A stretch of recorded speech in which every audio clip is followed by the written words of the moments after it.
Hey all, welcome back to the next session of Social Science. I'm Kavita here to present and as well as to continue the next part from Unit 3 Ancient Civilizations of India. As we know, we started this lesson in my first video.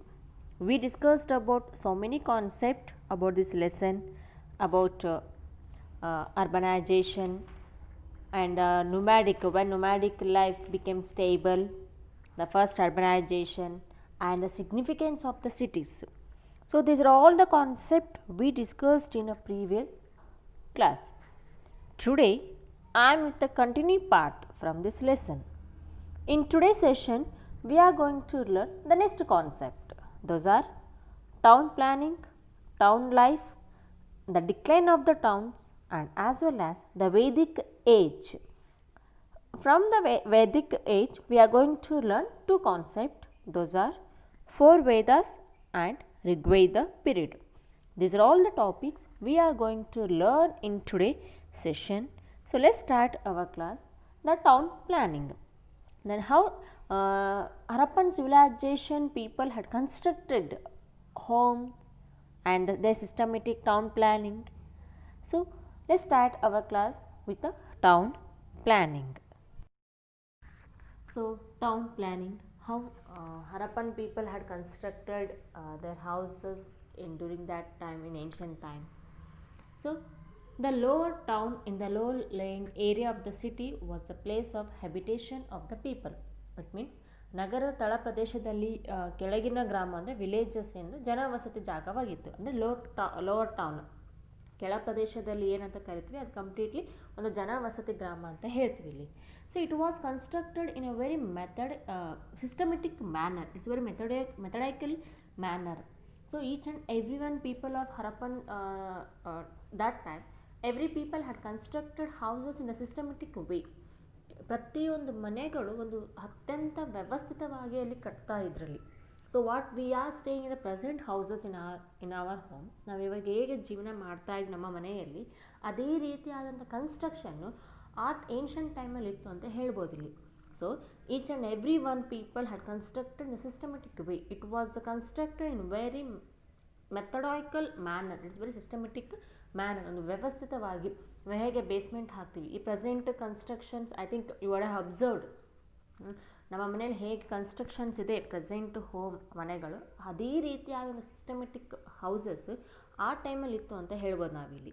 So ಸಿಸ್ಟಮೆಟಿಕಲ್ ಲೇಡ್ಔಟ್ house ಅಂದರೆ ಹೇಗೆ ಅಂತಂತಂದರೆ ಆ ಮನೆಗಳಲ್ಲಿ ಏನೇನಿತ್ತು ಅಂತಂತಂದರೆ ಕ್ರಮಬದ್ಧವಾಗಿ ನಿರ್ಮಿಸಿದ ಮನೆಗಳು. ಸಿಸ್ಟಮೆಟಿಕಲ್ laid out houses, roads, drain can be seen here. So ಇವಾಗ ಹೇಗೆ ನಮ್ಮ present let me give an example the present days. ಅಂದರೆ ಇವಾಗ ಹೇಗೆ ಮನೆಗಳಿದ್ದಾವೆ ಒಂದು ಸಿಸ್ಟಮೆಟಿಕ್ ವೇದಲ್ಲಿ ಮನೆಗಳು ಹೇಗಿದ್ದಾವೆ, ರೋಡ್ಸ್, ಡ್ರೈನೇಜ್ ಸಿಸ್ಟಮ್ ಈ ಥರ ಹೇಗಿದೆ ಅದೇ ರೀತಿ ಸಿಸ್ಟಮ್ ಆ ಟೈಮಲ್ಲಿ ಇತ್ತು ಅಂತ ಹೇಳ್ಬೋದು. It mean every people had constructed, each and every people of Harappan time had constructed a very systematic manner. So each and systematical houses can be seen in Harappan time, and roads, drainage can be seen here. Almost every person lived in either one or two storied houses.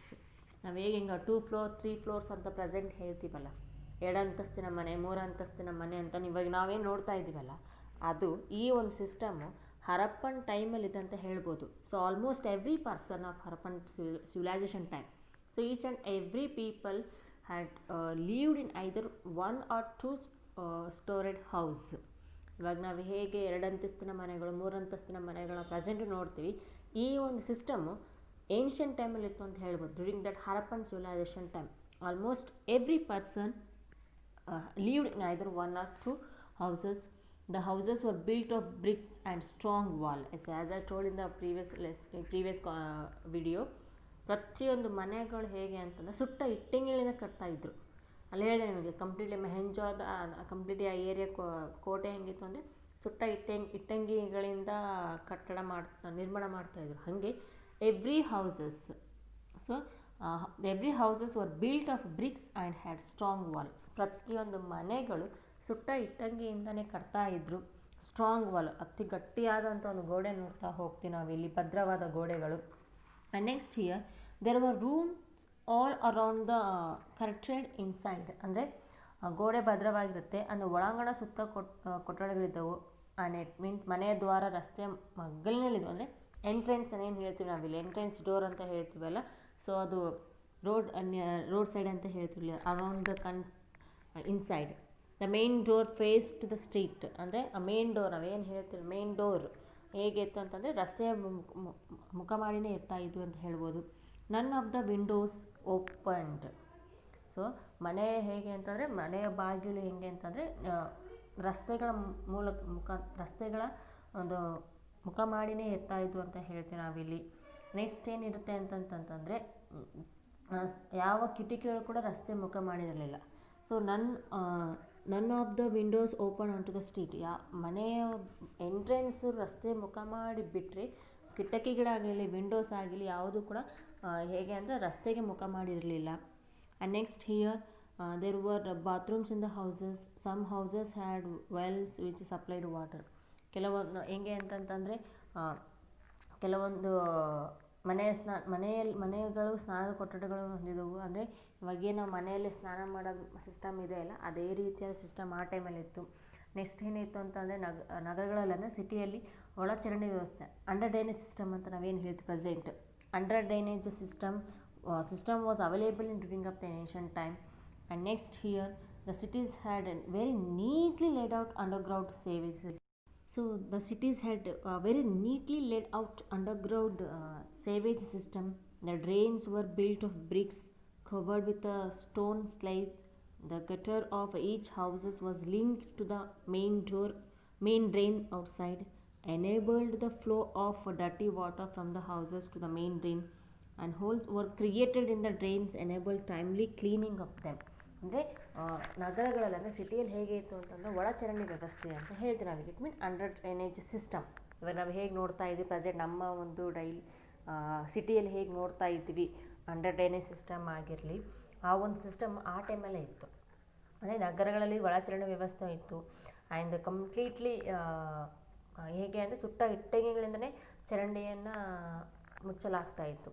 So completely each and everything constructed with burnt bricks and as well as ಮನೆಯ ಮೂಲೆಗಳ ಹೊರಗಿನ ಚರಂಡಿಗೆ ಹೊಂದಿಸಲಾಗಿತ್ತು. ಇವಾಗೆ ನಮ್ಮದು bathroom system ಹೇಗಿದೆ, correct pipeline construction ಹೇಗೆ drainage link ಆಗುತ್ತೆ, ಹಾಗೆ ಆ ಟೈಮಲ್ಲಿತ್ತು. ಅಂದರೆ ಮನೆಯಲ್ಲಿರುವಂಥ ಆ ಟೈಮಿನ ಜನರ ಒಂದು ವಸತಿ ಹೇಗಿತ್ತು ಅಂದರೆ ಡೈರೆಕ್ಟ್ ಲಿಂಕ್ ಇತ್ತು. ಮನೆಯ ಬಾತ್ರೂಮ್ ಮೋರಿಗಳಿಗೆ ಹೊರಗಿನ ಚರಂಡಿಗೆ ಹೊಂದಿಸಲಾಗ್ತಿತ್ತು ಲಿಂಕ್. ಅಂದರೆ ಮನೆಯಲ್ಲಿರುವಂಥ ನೀರು ವೇಸ್ಟ್ ಆಗ್ತವೆ, ಏನು ಕ್ಲೀನ್ ಮಾಡ್ತೀವಿ ಅದಿಷ್ಟು ನೀರು ನೀಟಾಗಿ ಡ್ರೈನೇಜ್ ಸೇರಬೇಕು, ಆ ಥರ ಸಿಸ್ಟಮ್ ಇತ್ತು. ಸೊ ಮನೆ ಬಳಕೆ ಯೂಸಸ್ ವಾಟರ್ ಆಗಲಿ ಡರ್ಟಿ ವಾಟರ್ ಆಗಲಿ ಡೈರೆಕ್ಟಾಗಿ ಚರಂಡಿಗೆ ಸೇರ್ತಾ ಇತ್ತು ಅಂತ ಹೇಳ್ಬೋದು. So I think even drainage also very neat. So everything it was systematic manner during of ancient civilisation time. ಅಂದರೆ ಡ್ರೈನೇಜ್ ಸಿಸ್ಟಮ್ ಅಂತ concept it is not came the recently, it was introduced during of the ancient time, especially Harappan civilization time. Under drainage system what we are observing the present days our life, it was there in Harappan civilization time. At that time people they used to constructed drainage system in a very systematic manner. ಇವಾಗ ಹೇಗೆ present ಡೇಯಲ್ಲಿ ನಾವು ನಮ್ಮ ಮನೆಯ ಅಂದರೆ ಸ್ನಾನ ಮಾಡಿದಾಗಿರಲಿ ಅಥವಾ dirty water ಹೇಗೆ direct drainage system supply ಆಗಬೇಕು, ಲಿಂಕ್ ಹೆಂಗಿರುತ್ತೆ ಆ ಒಂದು ಕಾನ್ಸೆಪ್ಟು ಆ ಟೈಮಲ್ಲಿ ಇತ್ತು ಅಂತ ಹೇಳ್ಬೋದು. It mean every people were lived in the luxury life.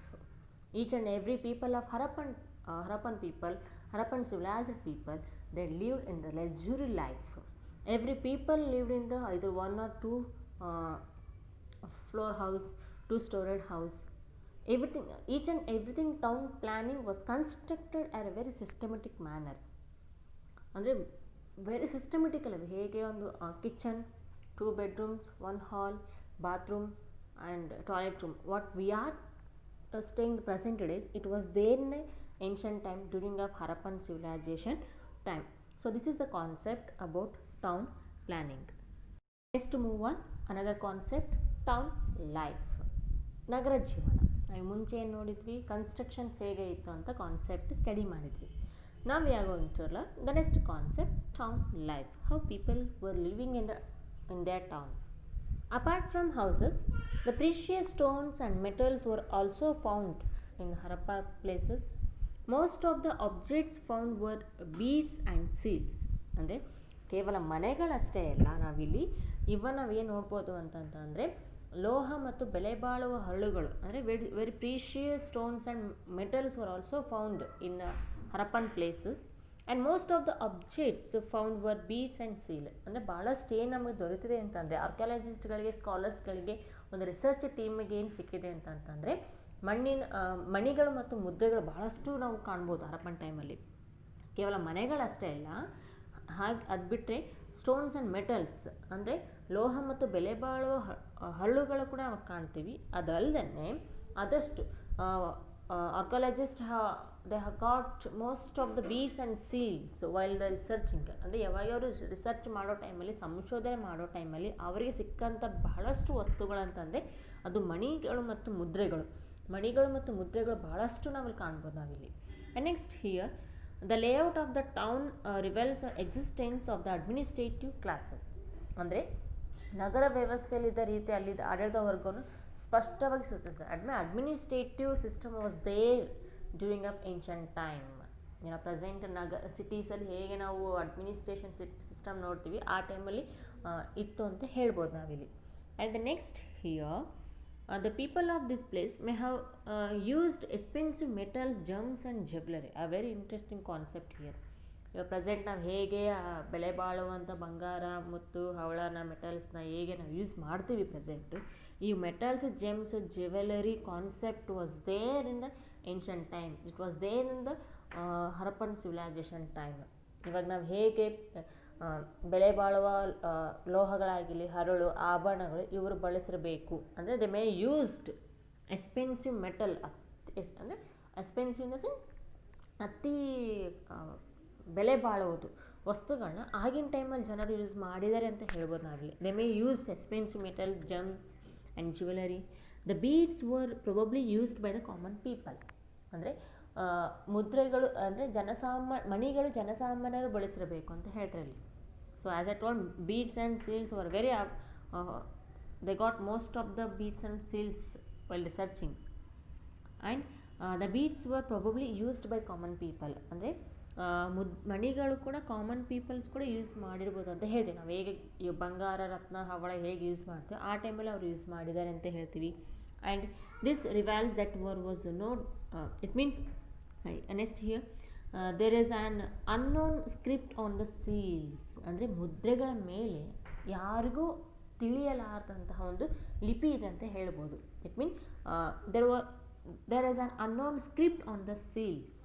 ಆ ಮುದ್ರೆಗಳ ಮೇಲೆ ಯಾರಿಗೂ ಅರ್ಥ ಆಗಲ್ಲ ಲಿಪಿಗಳು, ಆ ಥರದ್ದು ಅಂತ ಹೇಳ್ಬೋದು. It indicates there was no depth of it was indicated there was no depth of literate people. ಅಂದರೆ ಆ ಸ್ಕ್ರಿಪ್ಟ್ ಮಣಿಗಳ ಮೇಲೆ ಯಾರಿಗೂ ತಿಳಿಯೋದಿಲ್ಲ ಅಂಥ ಒಂದು ಲಿಪಿಗಳಿದೆ ಅಂತ ಹೇಳ್ಬೋದು, ಅಂಥ ಒಂದು ಬರಹಗಳಿದೆ ಅಂತ ಹೇಳ್ಬೋದು. ಬಟ್ ಅದರಿಂದ ಏನು ಗೊತ್ತಾಗುತ್ತೆ ಅಂತಂತಂದರೆ ಯಾರಿಗೂ ಇದರಿಂದ ಅಕ್ಷರ ಕಲಿತ ಜನಗಳೇನು ಕೊರತೆ ಇರಲಿಲ್ಲ ಅಂತ ಅನ್ಬೋದು. It means this enable to engraving of scripts on thousands of seals. ಇಲ್ಲಿ ಭಾಳಷ್ಟು ಸಾವಿರಾರು ಮುದ್ರೆಗಳು, ಲಿಪಿಗಳು ಇಲ್ಲಿ ಮೂಡಿಸಲು ಸಾಧ್ಯವಾಯಿತು ಅಂತ ಹೇಳ್ಬೋದು. So this is concept about the town life. And next here, the people of Harappa culture had depended on agriculture and trade. So before that, man was nomad. As every time I used to tell, man was nomadic life. Nomadic in the sense moving from one place to another place. And when nomadic life became stable, ಯಾವಾಗ stable ಆಗುತ್ತೆ ಅಂತಂದರೆ ಈ ಥರ ಒಂದು civilised people ಬರೋದ್ರಿಂದ. So the people of Harappan culture had depended on agriculture and trade. So Harappa ಸಂಸ್ಕೃತಿಯ ಜನರ ಒಂದು ಉದ್ಯೋಗ ಏನಾಗಿತ್ತು ಅಂತಂದರೆ ಕೃಷಿ ಮತ್ತು ವ್ಯಾಪಾರ ಆಗಿತ್ತು ಅಂತ ಹೇಳ್ಬೋದು. So most of the people of Harappa they depended on agriculture and trade. And they used to start cultivation. For example, wheat, barley, pulses and mustard were their main crops. Agriculture ಮೇಲೆ ಡಿಪೆಂಡ್ ಆಗಿದ್ರೆ ಅವ್ರು ಯಾವ್ಯಾವ ರೀತಿ ಬೆಳೆಗಳನ್ನ ಬೆಳೀತಾಯಿದ್ರು. ಗೋಧಿ ಬೆಳೀತಾಯಿದ್ರು. Next ನೋಡೋದಾದರೆ ನಾವಿಲ್ಲಿ ಗೋಧಿ, ಬಾರ್ಲಿ, ಕಾಳು, ಆ್ಯಂಡ್ ಸಾಸಿವೆ ಇವರ ಪ್ರಮುಖ ಬೆಳೆ ಅಂತ. The major crops of Harappan people that is wheat, barley, pulses and mustard were their main crops. They had learned to grow cotton also. ಅಂದರೆ ಇದ್ರ ಜೊತೆಗೆ ಹತ್ತಿ ಬೆಳೆಯೋದನ್ನು ಕೂಡ ಅವರು ಕಲಿತಾ ಇದ್ರು ಅಂತ ಹೇಳ್ತೀವಿ ಇಲ್ಲಿ. ಸೊ ಹತ್ತಿಯ ಬೆಳೆದ ಉಡುಪನ್ನು ತಯಾರಿಸೋದು ಸಹ ಇವರು ಕಲಿತಾ ಇದ್ರು. They use to learn the growing cotton and weave cloth from it. ಆ ಕಾಟನ್ ಬೆಳೆದ್ರ ಜೊತೆಗೆ ಆ ಉಣ್ಣೆ ಬಟ್ಟೆಗಳನ್ನು ಕೂಡ ಪ್ರಿಪೇರ್ ಮಾಡೋದನ್ನು ಕಲಿತಾ ಇದ್ರು. And next here we can see that they knew the irrigation since many towns were situated on the bank of rivers, of course. So basically Harappa civilization was born in the bank of river Indus or Sindhu. So ನದಿಯ ದಡದ ಮೇಲೆ ಆ ಒಂದು ನಾಗರಿಕತೆ ಅದು ಹುಟ್ಟಿದೆ ಅಂತಂತಂದರೆ ಅಲ್ಲಿ ಇರಿಗೇಷನ್ ಕೂಡ ಮಾಡಿರ್ಬೋದು ಅಂತ ಹೇಳ್ತೀವಿ. ಇರಿಗೇಷನ್ ಇನ್ ದ ಸೆನ್ಸ್ ಒಂದು ಏನೇ ಅಂತಂದರೆ ಮಳೆ ಬರಲಿಲ್ಲ ಅಂತಂತಂದರೆ ಆ ಟೈಮಲ್ಲಿ ನೀರಾವರಿ ಯೋಜನೆ ಅಂತ ಹೇಳ್ತೀವಿ ನಾವು ಕನ್ನಡದಲ್ಲಿ. ಸೊ ನದಿಯ ದಡದ ಮೇಲೆ ಇದ್ದ ಕಾರಣಗಳು ನೀರಾವರಿ ಕೂಡ ಬಲ್ಲವರಾಗಿರ್ಬೋದು ಅಂತ ಹೇಳ್ತೀವಿ. They use to know irrigation concept since many towns were situated on the bank of rivers. Along with agriculture and trade they had continued they adapted they domesticated animals. ಅದ್ರ ಜೊತೆಗೆ ಪಶುಸಂಗೋಪನೆ ಮಾಡೋದು ಕೂಡ ಕಲಿತಾ ಇದ್ರಿ. For example bull, cow, buffalo, sheep, goat, dog and hen. ಅಂದರೆ ಇದ್ರ ಜೊತೆಗೆ ಅವರು ಪಶುಸಂಗೋಪನೆ ಮಾಡೋದು ಕೂಡ ಕಲಿತಾ ಇದ್ದರು. ಅಂದರೆ ಡುಬ್ಬದ ಗೋಳಿ, ದನಗಳು, ಎಮ್ಮೆ, ಕುರಿ, ಮೇಕೆ, ನಾಯಿ ಇದು ಮಾಡ್ತಾ ಇದ್ರು ಅಂತ ಹೇಳ್ಬೋದು. So and next here the oxen were use to carry heavy goods. ಎತ್ತುಗಳನ್ನು ಎದಕ್ಕೆ ಯೂಸ್ ಮಾಡ್ತಾ ಇದ್ರು ಅಂದರೆ ಭಾರವಾದ ವಸ್ತುಗಳನ್ನು ಕ್ಯಾರಿ ಮಾಡಲಿಕ್ಕೆ ಗಳನ್ನ ಯೂಸ್ ಮಾಡ್ತಾ ಇದ್ರು. And trade and commerce had primary importance along with the agriculture. ಕೇವಲ ಅಗ್ರಿಕಲ್ಚರ್ ಅಷ್ಟೇ ಅಲ್ಲ, trade and commerce had continue at the primary importance along with the agriculture and the towns carried on business with the rural areas. ಅಂದರೆ ಇಲ್ಲಿನ ನಗರಗಳು ಗ್ರಾಮೀಣ ಪ್ರದೇಶದ ಜೊತೆಗೆ ವ್ಯಾಪಾರ ಸಂಪರ್ಕ ಹೊಂದಿದ್ರು ಅಂತ ಹೇಳ್ಬೋದು ನಾವಿಲ್ಲಿ. Trade and commerce along with the agriculture the continued trade and commerce and the towns carried business with the rural areas. For example, Balochistan, Saurashtra and the Deccan, some places. And a main thing here, even Harappan civilization, they not only communicated with the rural areas, even the Harappan people, they had continued trade with another civilization. For example, Mesopotamia civilization. ಅಂದರೆ ಕೇವಲ ಒಂದು ಅಕ್ಕಪಕ್ಕ ಒಂದು ಪ್ರದೇಶದಲ್ಲಿ ಅಷ್ಟೇ ಅವರು ವ್ಯಾಪಾರ ಮಾಡ್ತಾ ಇರಲಿಲ್ಲ. ಅಲ್ಲಿನ ಜನರು ಮೆಸೊಪೋಟೇಮಿಯಾ ಒಂದು ಜೊತೆಗೆ ಒಂದು ಸಂಬಂಧ ಇತ್ತು, ಅಂದರೆ ಸಂಪರ್ಕ ಇತ್ತು ಅನ್ನೋದು ಹೇಳ್ತಾರೆ. ಆ ಸಂಪರ್ಕ ಇತ್ತು ಅನ್ನೋದಕ್ಕೆ ನಮಗೆ ಏನು ಪ್ರೂಫ್ ಇಲ್ಲಿ? Of course it is none other than it mean seals ಅಂತಂತ ಇಲ್ಲಿ ಕೇವಲ ಹರಪ್ಪನ್ ಸಿವಿಲೈಸ್ಡ್ ಪೀಪಲ್ ಇಲ್ಲಿ ಕೇವಲ ಅಕ್ಕಪಕ್ಕ ಪ್ರದೇಶಗಳಲ್ಲಿ ಅಷ್ಟೇ ಇಲ್ಲ ಸಂಪರ್ಕ ಇಲ್ಲ, ವ್ಯಾಪಾರ ಸಂಪರ್ಕ ಅಷ್ಟೇ ಇಲ್ಲ, ಇದ್ರ ಜೊತೆಗೆ ಬೇರೆ ಒಂದು ಬೇರೆ ಒಂದು ನಾಗರಿಕತೆಗೆ ಜೊತೆಗೆ ಕೂಡ ಏನಿತ್ತು ವ್ಯಾಪಾರ ಸಂಪರ್ಕ ಇತ್ತು ಅನ್ನೋದಕ್ಕೆ ಒಂದು ಪ್ರೂಫ್ ಇದೆ. ಅದೇನು ಅಂದರೆ the sales obtained at Mesopotamia established the fact that Indus Valley civilization had trade relations with it. ಅಂದರೆ ಮುದ್ರೆಗಳು ನಮಗೆ ಸಾಕ್ಷಿ ಇದೆ. ಅಂದರೆ ಸಿಂಧೂ ನಾಗರಿಕತೆಯ ಜನರು ಮೆಸೊಪೋಟೇಮಿಯಾದೊಂದಿಗೆ ವ್ಯಾಪಾರ ಸಂಪರ್ಕ ಇತ್ತು ಅನ್ನೋದಕ್ಕೆ ನಮ್ಮ ಪ್ರೂಫ್ ಏನು ಅಂತಂತಂದರೆ ಇಲ್ಲಿ ಅದು ಮುದ್ರೆಗಳಂತ ಹೇಳ್ತೀವಿ. So Indus valley civilised or Harappa civilised people they not only relations with neighbouring places. ಕೇವಲ ಹರಪ್ಪನ ಅಥವಾ ಸಿಂಧೂ ನಾಗರಿಕತೆ ಜನರು ಅಕ್ಕಪಕ್ಕದ ಜೊತೆಗೆ ಸಂಪರ್ಕ ಅಷ್ಟೇ ಇಲ್ಲ, ಬೇರೆ ಒಂದು ಪ್ರದೇಶದ ಜೊತೆಗೆ ಸಂಪರ್ಕ ಇತ್ತು ಅನ್ನೋದಕ್ಕೆ ನಮಗೆ ಸಾಕ್ಷಿ ಏನು ಅಂತಂದರೆ ಮುದ್ರೆಗಳು. The seals obtained at Mesopotamia established the fact that the Indus Valley civilization had trade relations with it. That best example seals. ಅಂದರೆ ಮುದ್ರೆಗಳು ನಮಗೆ ಒಂದು ಪ್ರೂಫ್ ಅಂತ ಹೇಳ್ಬೋದು. ಮೆಸೊಪೋಟೇಮಿಯಾದಲ್ಲಿ ಲಭ್ಯವಾಗಿರೋ ಸಿಂಧೂ ಕಣಿವೆ ನಾಗರಿಕತೆ ಸಂಬಂಧಿಸಿದ ಹಲವು ಮುದ್ರೆಗಳು ಒಂದು ಪರಸ್ಪರ ಸಂಬಂಧ ಹೊಂದಿತ್ತು ಅಂತ ಹೇಳ್ಬೋದು ನಾವಿಲ್ಲ. This is the concept town life. Next move on the decline of the towns. Here, before going to learn the decline of the town, basically Indus Valley civilized people, they were living the luxury life, one of the richest civilized of the world. Then how it came to an end? ಅತಿ ಶ್ರೀಮಂತಿಕೆಯಾದ ನಾಗರಿಕತೆ ಹೇಗೆ ಸಡನ್ನಾಗಿ ಅವನತಿ ಆಯಿತು? ಅಷ್ಟು knowledgeable people ಹೇಗೆ ಅಲ್ಲಿ ಅವನತಿ ಆಗ್ತಾರೆ, ಈಗ ಪ್ರೆಸೆಂಟ್ ಡೇ ಲೈಫ್ ಹೇಗಿದೆ, ಅವಾಗೇ ಆ ಥರ ಜನ ತಮ್ಮ ಲೈಫ್ನ ಲೀಡ್ ಮಾಡಿದ್ದಾರೆ. Then how it came to an end, what was the reason for the decline of the towns, ಅಲ್ಲಿಂದ ನಗರಗಳಾಗಲಿ ನಾಗರಿಕತೆ ಹೇಗೆ ಒಂದು ಅವನತಿ ಆಯಿತು. Here the situation in this places began to change some 4000 years ago. There were many reasons apart from natural reasons. ಇಲ್ಲದೆ 4000 ವರ್ಷಗಳ ಹಿಂದೆ ಒಂದು ಇಲ್ಲಿ ಅವನತಿ ಆಗುತ್ತೆ. ಪ್ರಾಕೃತಿಕ ಕಾರಣಗಳ ಜೊತೆಗೆ ಕೆಲವೊಂದು ರೀಸನ್ಸ್ಗಳು ಕೂಡ ಇಲ್ಲಿ ನಾವು ನೋಡ್ಬೋದು ಇಲ್ಲಿ. And moreover each and everything walls was constructed burnt bricks. ಪ್ರತಿಯೊಂದು ಗೋಡೆಗಳು ಸುಟ್ಟ ಇಟ್ಟಂಗಿಗಳಿಂದಲೇ ಕಟ್ಟಡ ನಿರ್ಮಾಣ ಮಾಡಿರ್ತಾರೆ ಇಲ್ಲಿ, ಮತ್ತು ಅದು ಭದ್ರಪಡಿಸಲಾಯಿತು. ಬಟ್ ಇದು ಹೇಗೆ ಒಂದು ಅವನತಿ ಆಯಿತು. Here towards the final days of this town it was gate was closed completely. ಅಂದರೆ ಈ ನಗರದ ಕಡೆಯ ದಿನಗಳಲ್ಲಿ ಅದು ಪಶ್ಚಿಮ ದ್ವಾರ ಅಂತ ಹೇಳ್ತೀವಿ, ಸಂಪೂರ್ಣವಾಗಿ ಮುಚ್ಚಲಾಯಿತು. ಸೊ ಮೆಹೆಂಜೋದಾರಲ್ಲಿ ವಿಶಾಲ ಕೋಣಗಳು ಕಿರಿದಾದವು. ಅಂದರೆ towards the last final days of this town, ಕಡೆಯ ದಿನಗಳಲ್ಲಿ gate was completely closed and the main here the rooms of Mohenjodaro became smaller. ಅಲ್ಲಿ ಗೇಟ್ ಕಂಪ್ಲೀಟ್ಲಿ ಕ್ಲೋಸ್ ಮಾಡ್ತಾರೆ. ಕ್ಲೋಸ್ ಮಾಡಿದ ಮೇಲೆ ಏನಾಗುತ್ತೆ ಅಂತಂದರೆ ಮೆಹೆಂಜೋದಾರಲ್ಲಿಂಥ ಕೋಣೆಗಳು ಕಂಪ್ಲೀಟ್ಲಿ ಕಿರಿದಾಗ್ತವೆ ಅಂತ ಹೇಳ್ತೀವಿ. The huge buildings were turned into huts. ಅಂದರೆ ನಗರ ಯೋಜನೆ ಆಗಲಿ ರಸ್ತೆ ಯೋಜನೆ ಸಂದರ್ಭದಲ್ಲಿ ಯಾವುದು ಉಳಿಯೋಂಗಿಲ್ಲ ಇಲ್ಲಿ. ಬೃಹತ್ ಕಟ್ಟಡಗಳೀಗ ತುಂಬ ಕುಟೀರಗಳಾಗ್ತವೆ, ಕಂಪ್ಲೀಟ್ಲಿ ಹಟ್ಸ್ ಆಗ್ತವೆ. And neither the town planning nor the road planning systematic at this time.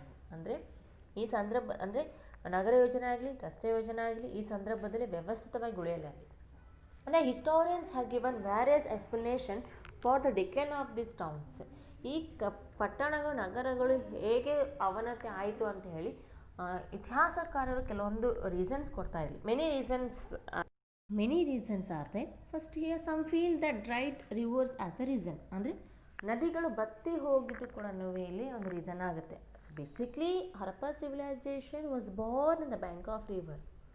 Harappa ನಾಗರಿಕತೆ ಹುಟ್ಟಿದ್ದೇ ಒಂದು ನದಿಯ ದಡದ ಮೇಲೆ. ಆ ನದಿ ಒಂದು ಬತ್ತ ಆಗಿದೆ, ಅಂದರೆ ನದಿ ಬತ್ತಿ ಹೋಗಿದ್ದಕ್ಕೆ ಒಂದು ಅವನತಿ ಆಯಿತು ಅಂತ ಹೇಳ್ತಾರೆ. And other feel that changed course of reverse was the reason. ಅಂದರೆ ಮತ್ತೊಬ್ಬರು ಹೇಳ್ತಾರೆ ನದಿಯ ದಿಕ್ಕನ್ನು ಬದಲಾವಣೆ ಆಗಿದ್ದಕ್ಕಾಗಿ ಅವನತಿ ಆಯಿತು ಅಂತ ಹೇಳ್ತಾರೆ. And other historians have given a reason for that, the destruction of forest on the causes. ಅಂದರೆ ಕೆಲವು ಕಾಡಿನ ನಾಶದಿಂದಾಗಿ ಇದು ಕೂಡ ಒಂದು ನಾಶ ಆಯಿತು ಅಂತ ಹೇಳ್ತೀವಿ.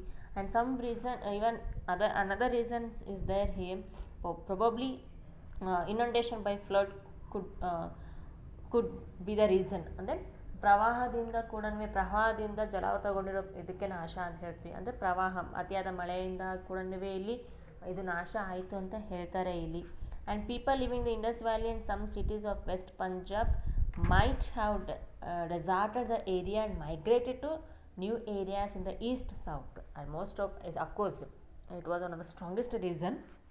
ಅಂದರೆ ಏನು ನದಿಯಿಂದ ಅಂತ ಹೇಳ್ತೀವಿ, ಕಾಡನಾಶದಿಂದ ಅಂತ ಹೇಳ್ತೀವಿ, ಪ್ರವಾಹದಿಂದ ಹೇಳ್ತೀವಿ, ಅದಲ್ಲದೆ ಬೇರೆ ರೀಸನ್ ಕೂಡ ಕೊಡ್ತಾರೆ ಇಲ್ಲಿ.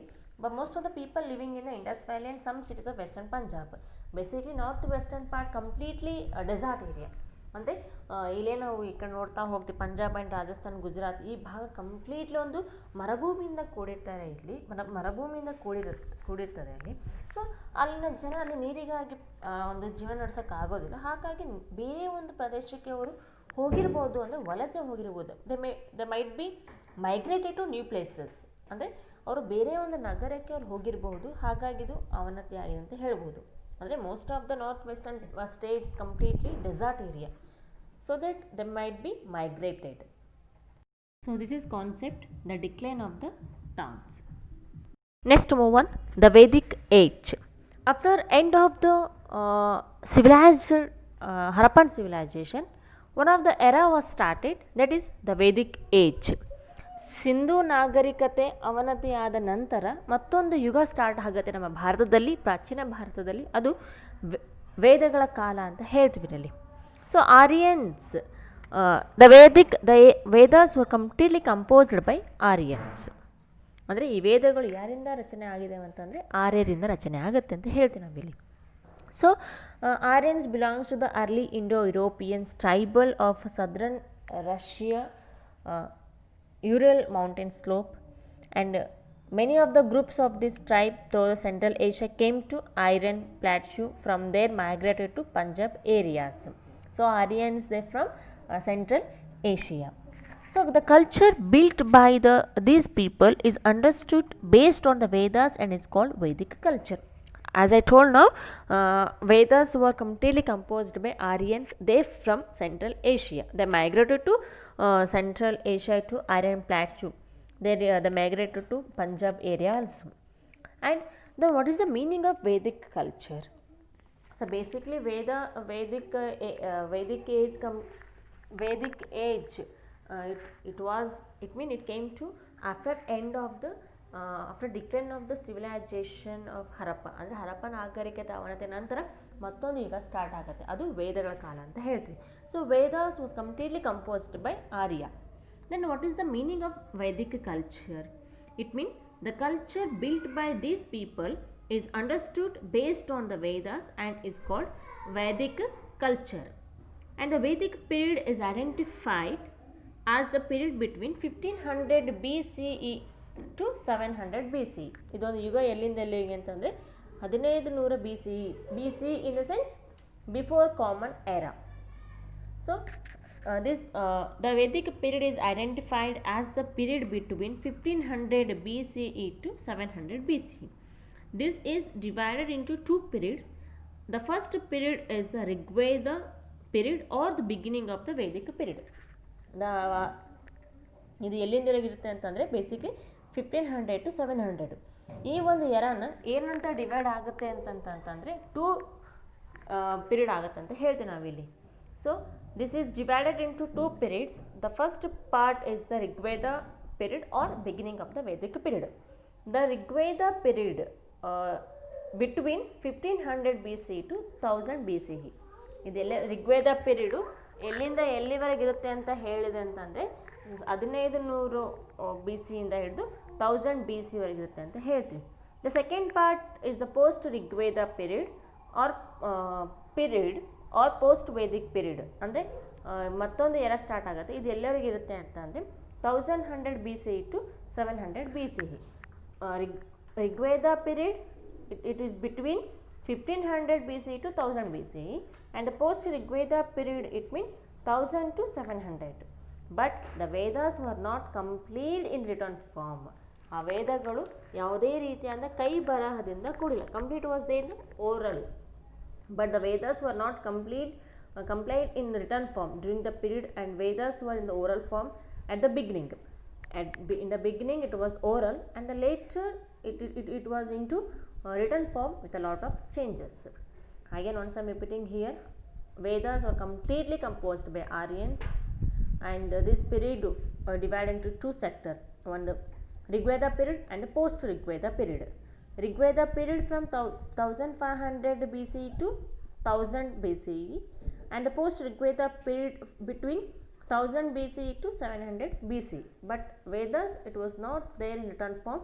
At beginning it was oral form, and then later on it came to changes written form with a lot of changes. Next move on Vedas. I think you had learned in the previous classes about Vedas. Then what is Veda? Veda means knowledge. Then how many Vedas are there? There are 4 Vedas. First here Rigveda, Samaveda, Yajurveda and Atharva Veda. So these are the 4 Vedas of India.